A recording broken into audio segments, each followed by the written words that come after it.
tight ends. Our tight ends have, to me, been, and we thought this in the spring, it's growing into being a very mature group. We have a total of 8. 4 should play this year significantly. With Luke Farrell, who played over 600 snaps last year. I think he's one of the better football players on our team. Just being rock solid, consistent, great student, tremendous player. I think he's setting up to have a great year. Rashad Berry is Luke's a junior. Rashad Berry, the junior, very, very talented. He's becoming much more consistent, playing without the ball, understanding where he needs to be, blocking. He's doing awesome. Jeremy Rucker, who's highly talented coming in, I think is right on track. I think this is very, very much a developmental position. So Jeremy comes in as one of the top kids in the country, but he goes from playing flex out receiver to halftime. He's basically playing left tackle. And he's got to make cutoff blocks, down blocks, pass blocks. It's a development. He's doing really well. I've had one freshman play more than Jeremy did last year, and that was the first-round draft pick we had at Oklahoma years ago. And Jake Hausman came on strong, and he's came on strong enough, probably sometimes our second-best blocker. So he's going to play this year, and it's been good for Jake. It's been a long ride. Like in the world of portal, glad to see a guy stick around for 4 years and fight through it when it's not going your way. Find your niche. Got a lot of respect for him. And then with that, Kamarty Hamilton's had a little bit of an injury, a minor thing, nothing major, but just it looks good, but probably going to be sitting in the wings this year as he learns and grows. And we got 3 quad. Mitch Rossi, you'll see playing some on special teams, a walk-on fullback hybrid guy. Much like Zach Turn that played a couple years ago. You'll see him this year in special teams and playing a big running. He's kind of a fullback. And then Brock Davin and Derek Malone, 2 seniors, they're doing great. It is a great group. It might be the best group I've ever coached as far as just a group of dudes. I've had maybe a group that had one more or 2 more talented. But when I walk in that group, I'm talking to men. There's a lot of respect. It is a tremendous group, and it's going to have a great year for our football team. So that's the tight end update.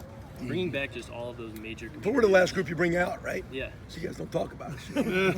When you bring back save the best for last, guy.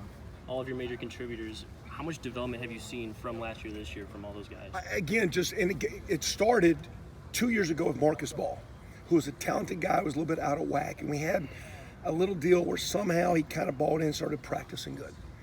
And we started stacking up just some good practice days, and all of a sudden he's making those catches in that Penn State and Team Up North game to win the game.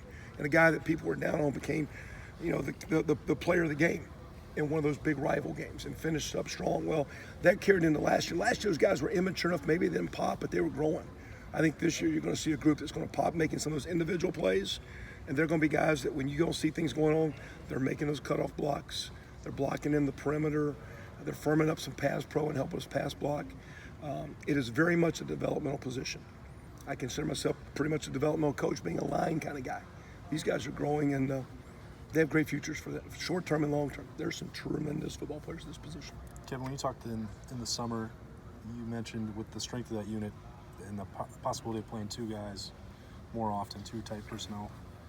Is that still something that you guys are looking at? Very much. And at the same time, though, we lost some receivers, but with some of those young guys, there's some depth there. So I think it's going to be as we game plan, and with Coach Dan, Coach Yursich, and Coach Doug, Coach Alfred, as you put the run game together, where do you want guys? Now, basically, when our tight end flexes out, he's doing the same job as the H receiver. Mm-hmm. And so bottom line, if both guys are out there, they can flex out.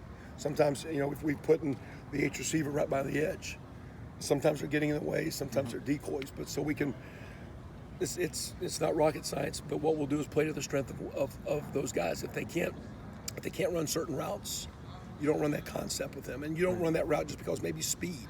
You don't think he can get there in relation to pass rush. So, but that being said, we go 4 verticals, and you look at the tape, they're as fast as anybody rolling down the field. You're running corner routes and high routes. So, bottom line, as they execute well, they'll have a chance to find themselves on the field, and maybe more than one, but the offense won't change. Yeah. It's just getting the best players out there. And with these 4 guys, it seems like they do maybe slightly different things better than the others. People always talk about Rucker as the receiver.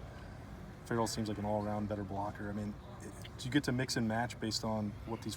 Well, to really play, though, they all got to block, and that's why, as talented and touted as Jeremy was coming in, to be really good, it's playing without the ball, and it takes a little bit of time. Mm-hmm. And he is light years from where he was a year ago, and he played 120 snaps a year ago as a true freshman. So he's growing in that position. It's taken Jake Hausman a couple years to grow into that spot, but now he's a quality blocker. Rashad can make some dynamic plays, but being a defensive guy, sometimes he would actually lose his body position. I think he's learning how to play with strength and leverage. And Luke's hands down our best guy, just fundamentals and hands aside, and just he doesn't flash sometimes, but he's just right. I mean, there's a lot of times in practice I'm not watching him because I know he's got that guy, and he's got him. They go against a great linebacker core every day when you're out there going against Pete and Malik and Barron and Taraja and Dallas and those guys. So we're getting great competition. We're getting great work. We're blocking those defensive ends. Sometimes we're one-on-one, with Chase and Coop in that crowd. So it's a lot of fun in practice, and our group very much holds its own, and that's kind of fun to work with. But there's not one play the game's on the line last year. We're throwing it to Rashad Berry in a game we had to win to be the championship team. And we did it in the Rose Bowl. We're throwing. So it ain't like, hey, that guy's in, don't do it. We put you in. At Ohio State, when we put you in, we expect competitive excellence. We expect you to do your job. And the hardest job is learning how to block. And that group's becoming a very competent blocking group. With that, you get a lot of confidence. And if it's a corner route, it's going to Luke, it's going to Luke. If it's going to Ruck, it's going to Ruck. That's just based on the formation, the game plan, the way Coach Day, and we'll all put it together. Kevin, you're part of the decision-making with the offense and everything. It seemed like it took Coach Day a couple weeks to come around on the idea or to name Justin as the starting quarterback outwardly. Just from your opinion, 3 weeks into the camp, just has he done and shown the things that you guys were hoping to see out of him when this thing started? I think the more, it's a great question, I think the more that we practice, the more you see him show. You see talent. But really what you want to do is see him earn the respect of his peers. Because you just don't, no one's anointed, no one's given in this game. You have to go earn it. And I think Coach Yurcich and Coach Day did a great job with that. I think for sure Justin, Chris, and Gunner embraced competing. I think they've all gotten better. But I think it's hands down, it was the best way to do it. And I see a talented player growing and growing and growing. But more than anything, he had to earn the respect of that room right over there, that locker room. I think it's why Coach Day took a lot of time going through all the summer workouts, a lot of things you guys don't see. It's not just practice one day or scrimmage and your whatever your stats are. It's when we're rolling at 6 a.m., how are you in the locker room at 5:40 in the morning before that workout with your teammates? And what energy are you bringing as a leader? I think it's a great move by everybody. Can say talent and you expect Justin to be the guy, but he had to earn that spot, and quite honestly, he has. Is there a connection with how much the tight ends get used in the passing game or targeted, connected to just Justin and his feel for the game or his preferences as he's out there? No, I think you're just going through just running plays and formations, attacking coverages, and certain times coverages, the tight end's going to be number 1 and 2 of progression. Sometimes it's 3 and 4, and it's the same play. So based on certain coverage, he can start as a primary target. He can start as the 3rd or 4th choice. So bottom line is we'll go through it, though. If you know he's going to be maybe target number 1 or number 2, you expect that to be a good player. So if he's not doing well, then you don't want him to be target number 1 or number 2. So, but at the same time, the progression can get to 3 and 4, so he's always got to be alive and got to be well. But I don't think has anything to do with Justin or who he sees or who he likes.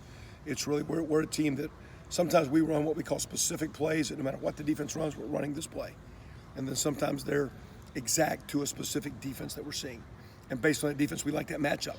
And maybe we can get a tight end matched up on a guy we like, we're going to go to that. Or we get an H, like last year, Paris, or now KJ matched up on a guy, or one of those young guys like Chris Olave matched up on a guy, we'll go with that guy. So sometimes there's specifics. If that's the case, then you're looking for the guy. The majority of our passing game, those concepts. And the quarterback's picking sides based on coverages and going 1 to 2. If that ball comes tight end's way, we're expecting him to catch the ball and get some yards after the catch. Kevin, I know you guys haven't played any games or anything like that, so it just comes down to scrimmages, but how do you feel about the way you guys have executed in the red zone during camp? And we struggled a little bit there last year, although we scored a lot of points. But we could have been a lot more efficient. I do think it'll be a little bit different because Justin's running ability, which is as you get down there, that deep defender doesn't have to play deep. A lot of guys actually start putting him almost man-to-man on the quarterback, and even though they can play their coverages, they can do that and get the box loaded up and make it difficult. Because to me, to be a really good red zone team, you got to run the ball. And when we do our practices, we don't tackle. So sometimes, to me, I don't know if the line of scrimmage is really the line of scrimmage.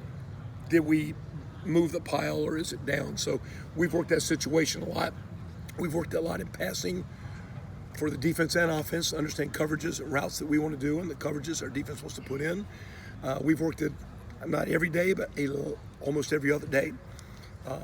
It'll be interesting as the games unfold and it becomes live, and you add what I think is going to be a really solid passing game with a dynamic athlete at quarterback and the tight end ability to put some edges on the defense, and we'll see maybe where it goes. So we're a work in progress here, figuring out what our strengths are going to be, but we can make some improvements there. And I know it's been one of Coach Day's off-season deals is to really examine, as good as our offense was, how to be more proficient down there, be efficient down there. Do you go into a season about the idea of you may not be a team that runs the ball more than you throw it, but you can still be a physical team even if you're passing the ball a lot. This team just looks like the identity is going to be a little different in terms of maybe leaning on the run a little more. And I know you guys haven't played, but you just look at the guys you have potentially starting on the offensive line. It just seems like you got a lot of talent there and a lot of big, powerful dudes. Like, is this going to be, in your mind, a team that is maybe a little more physical than it was last year and leans on teams in the run game the way we've seen it happen here in the past? Yeah, I think you throw the combination with the back and then the tight end crowd. We lost some quality players, but those guys putting their hand down in the dirt are pretty good, and they got a little edge about them. And it'll be interesting as that box gets loaded, because they're still going to put one more. Do we have that identity to be that team that can, like you say, lean? I don't like the word lean as much as a team that can run off the football and smash them, and get after it a little bit. And the way preseason has went, the way Coach Day has structured those things, I like a lot of things I see with the potential to be a really solid running football team. And not because the quarterback can run, just the mindset. Randy Walker years ago, running football is an attitude. It's a mindset. And I think this crowd has a chance to be a much better running football team. And especially when you go into a season with so many new people in places on offense, do you ever feel like this is what we can do now and maybe have your eye on things you'd like to be able to do at the end of the year? And you guys, always analyze all the numbers. And you sit there and say, look at all the guys they lost.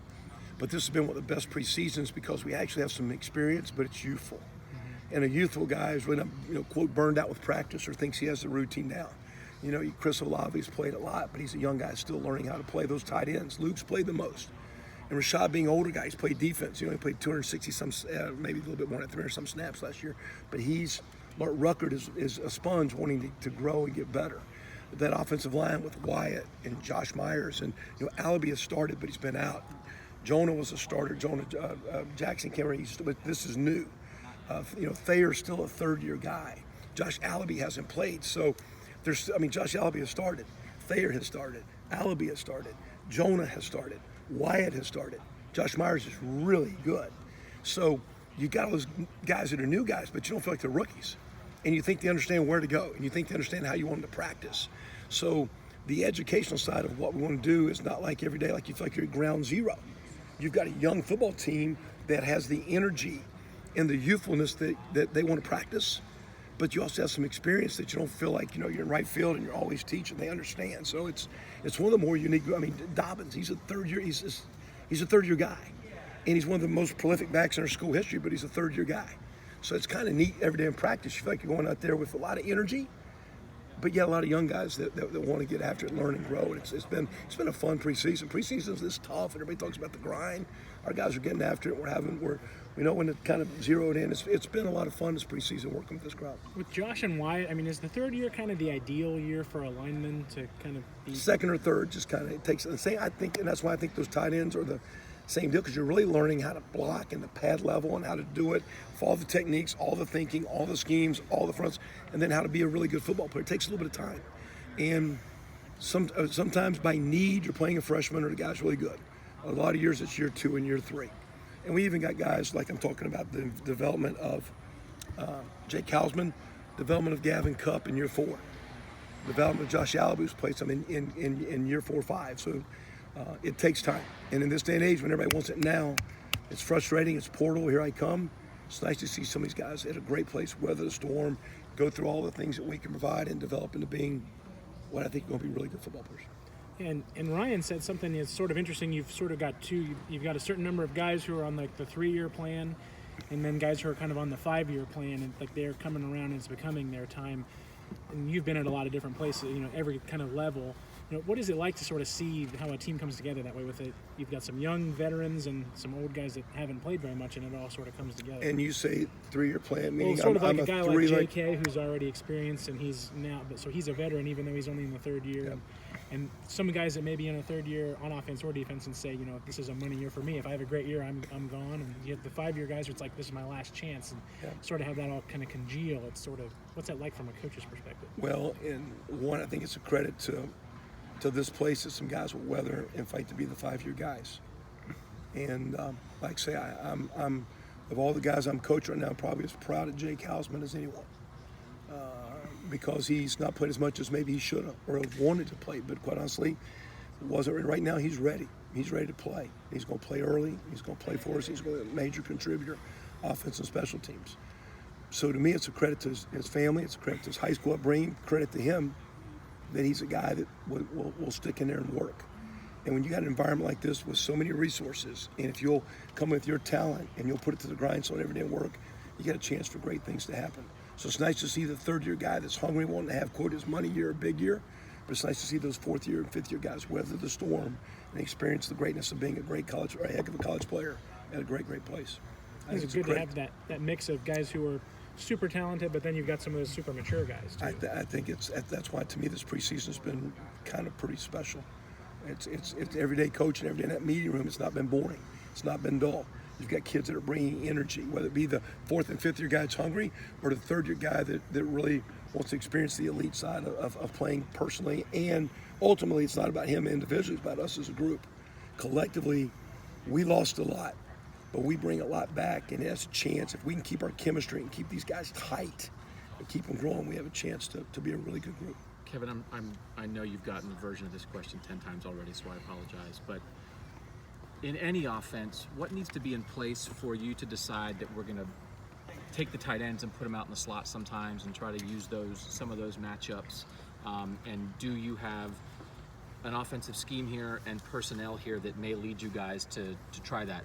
Yeah, I don't think from a scheme-wise it's ever been an issue that they could not play out in space, because half the time when we're playing tight end, we're playing in space anyway, or 35, 40, 45% based on the game plan. So we're used to being a slot guy. So if there's two guys out there, we're used to being in the slot and we're used to being on the edge. Well, all that does is just doesn't change your offense. It just changes maybe some of the matchups. And you only do that because those guys are playing well. And they've earned the right to be out there. And when we first got here, we had Marcus Ball, who was a little dysfunctional when we first got here as far as just being as complete as he needed to be, even though he had played a lot. And we had young guys. Last year, we had 2 guys a little bit older, but still quite not there. So we've kind of played one. I think last year we played 120 snaps of 12 personnel.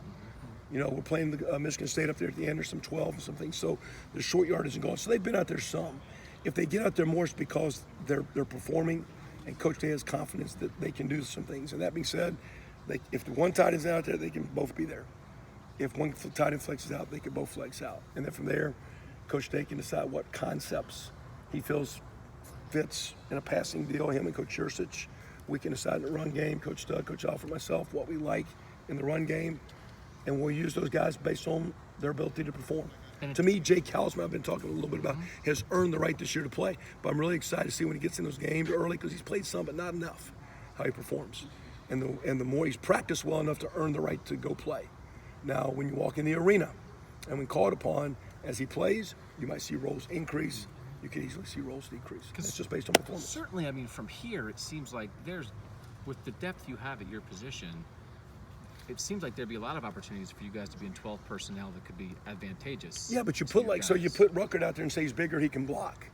Well, now KJ Hill's blocking a little bit better in the perimeter too now, because why would KJ Hill not be out there? Well, we got a bigger guy blocking, so all of a sudden, you see him and CJ Saunders go, because competition's a great thing, and that's the beauty of this team right now. There's some talented kids, there's some young kids, there's a lot of diversity, but there's a lot of positive energy, and guys are fighting to get on the field. And as we get in these early games, we're not going to try to be cute.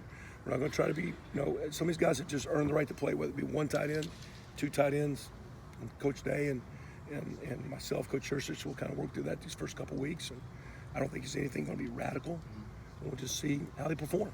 And you're talking about Jake. Is that going to be a challenge for you to try to get 4 tight ends into a game plan? Well, and it's not in the game plan, it's just in the flow of the game. Yeah.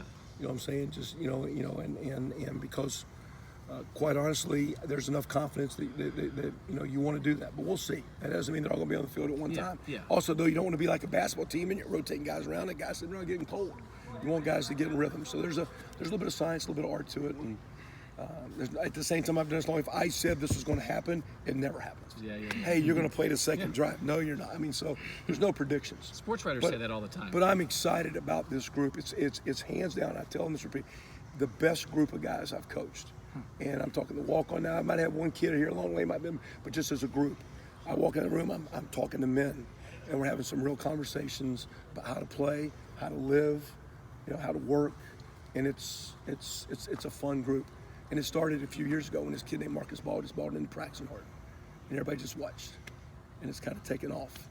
And we'll see how far it can go. And their talent will make them really good, better than that, getting to the high level. We'll see where it goes this year. But it's a fun group to coach, and we're having a ball. Kevin, was there a sense too that y'all had to become a more proficient running team than compared to a year ago, or is that just the way last year developed? Yeah, and I mean, what's just sort of like, from a coach's standpoint, is there more focus on getting the running game, so to speak, in gear on a more efficient basis? I don't know. I don't even know if that came up. Yeah, no. Yes and no. I mean, we wanted to be efficient last year. Yeah. But sometimes, as it has nothing to do, we're doing some RPOs and the ball gets thrown a little bit, whatever. Yeah.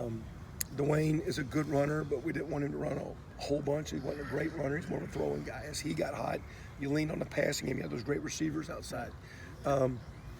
Some of those linemen that played a lot were actually kind of pretty good pass blockers and a little bit better there maybe in the run game. Mm-hmm. I look at Wyatt and Josh Myers and Thayer, and I see some guys a little bit more flat backed, and I see a little bit different attitude with that deal. So I think we didn't want to get away from the running game. We weren't a bad running team, but that pass game got hot, got greased up, and it was still one of the best offenses in the country, and was close except for one game. And this year, we're not going to go back, and no disrespect to coaching, just 3-yard and cloud at every play, but run robust and 26 power and all that stuff. Is there a sense y'all can be, I don't know, a more well-rounded offense than a year ago? Is that the sense you have? I mean, y'all set all kinds of records last year, so it's kind of stupid talking about that. Yeah, and I don't know if well-rounded. I know we want to be the best offense that we can be. Yeah. And we got some guys, I'm telling you, we got some guys outside that can make some plays. I think that tight end group's really good. We've got one good back, and the depth is coming on the way to Mario, and so those guys are playing at running back. Quarterbacks, it's got a chance to be a good group. And right now, what's pretty fun is you can just film practice guys pulling for each other. Yeah. Like I saw a touchdown pass the other day, and number one was the guy running down the field celebrating with the receivers and the quarterback, and he didn't throw it. And you get that kind of chemistry going, it's pretty fun. Oh, we're one quick thing. Jeremy looks like a different player almost now. I'm talking about physically. Last year he was an 18-year-old You've been watching kid. tape? No, I'm just looking at him now. Sitting at the table. He may be, yeah. But I'm just saying, I mean, a kid makes a big change I would think, from a freshman to a sophomore from a physical standpoint. No doubt. Do you see that too in him, that there's... Yeah, and again, a couple things. Again, I think you got two unique deals. Jake Hausman, same way. They were both highly rated guys. Yeah. And with the services, and you get rated high, with ratings come expectation. Yet they're playing they're basically playing wide receiver, blocking in the perimeter. They're playing left tackle. They have to block Rashawn Gary when the game's on the line. Yeah. And Chase Winovich. That's, they have to block Chase Young and Bosa every day. That's who we've had to block. Coop every day. And that being said, you're playing left tackle receiver. It takes a little bit of time. And I'm proud of because their families, what's going on? Why aren't you playing? And no respect, they have great parents. Their friends back home, and all the Twitter, social media things going on. I appreciate Rucker. Rucker loves to practice now. And he don't mind coming and going through individual and going through our fundamentals and going inside drill, where a year ago he was a fish out of water. Yeah. And Jake Hausman came through the muck of the grind of being a guy to be a good player. And I just respect, those are two good kids that are battling to reach their expectations. And I have a lot of respect for both those guys, and they're going to have good years for us. Thanks, man. Thank you, Coach. Thank you.